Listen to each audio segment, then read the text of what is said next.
Today, I want to teach you the money zone for a rhythm guitar playing. It's a spot on the neck where just everything seems right. And I want to show you how you can start taking your favorite chord progressions and playing it there. So let's get into it. All right, for today's example, we're going to be in the key of G. We're just going to be using 3 simple chords. We're going to be using G. We'll call it our 1 chord. We're going to be using A minor. It's going to be our 2 chord.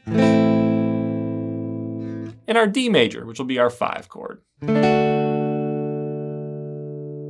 So the savvy among you could say we're playing a 1, 2, 5, 1 in G. Now let's get into the money zone. I'm actually going to let the CAGED system help us out with this. So I'm going to start by playing our big cowboy E shape for our G chord.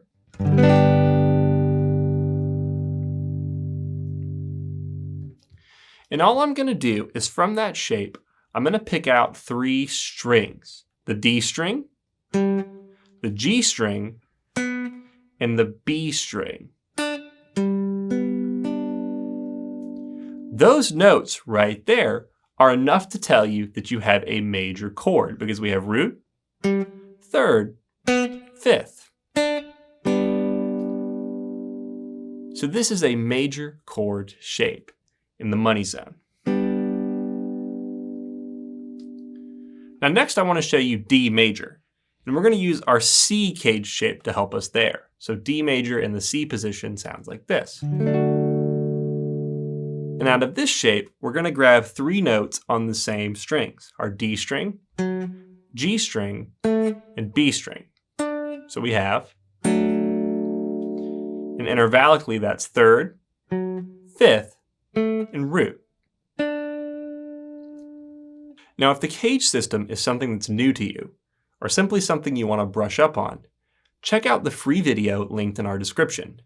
It's a great overview of the nuts and bolts of the CAGED system, and it'll get you understanding it and using it almost immediately.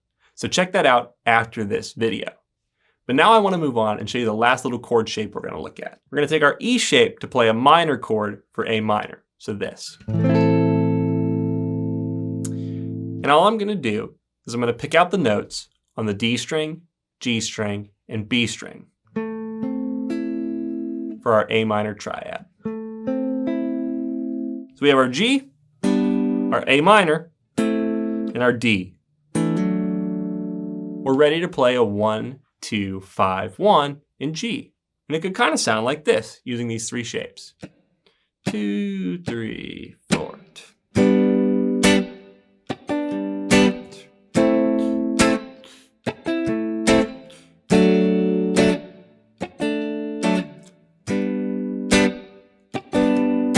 Now that sounds good, but what if we wanted to play it differently? Well, we could simply switch up our chord voicings for D and G. So here's what I mean.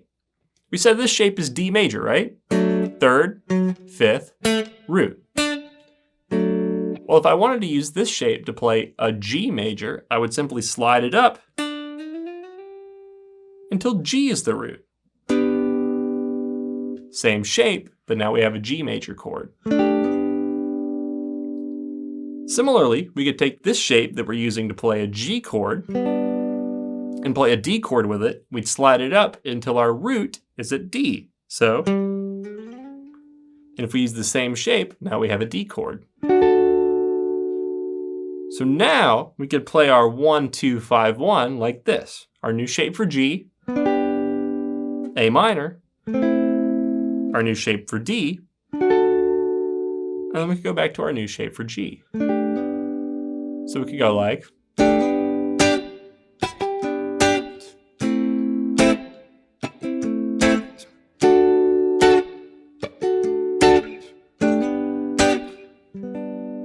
Now if you haven't guessed it already, these 3 strings are the money zone. The D string, G string, and B string. And part of why they're the money zone is because they're just kind of the perfect range on the guitar. They really sit and mix well. But there's another reason they're the money zone. And that's because they're really easy shapes to play little licks and fills. So I want to show you a couple of my favorites over each chord shape. So let's start with that little fragment of the E shape that we used to play a G chord. One of my favorite things to do is to use my pinky to grab the 5th fret of the high E string to play this chord. Now this note right here is an A, and we know our root note of our chord is a G.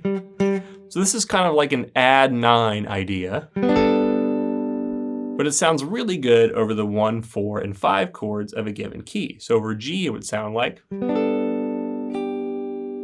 We could take this same shape and slide it up to D and do the same thing.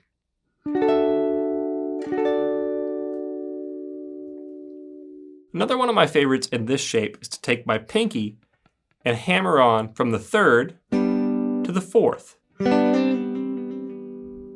This works really good on the 1 and 5 chords. So in our chord progression, yeah, we could do it over the G, but we could also do it over the D. And moving on to our minor shape, one of my favorite things to do is to take my pinky and to also grab the 9th. So for A minor, we could do this. And this sounds really great over the 2 chord, the 6 chord, or if you make your 4 chord minor.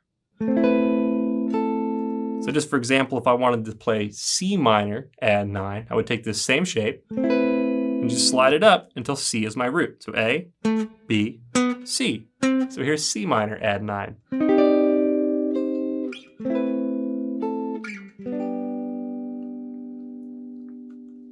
And the last thing I want to show you is also with this minor shape, we could take our pinky and we can do this.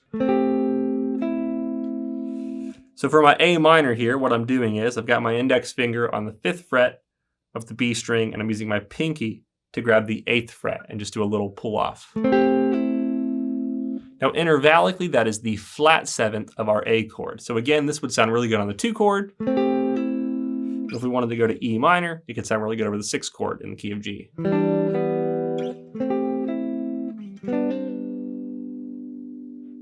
And if you want to check out some more simple but effective chord ideas, check out this video.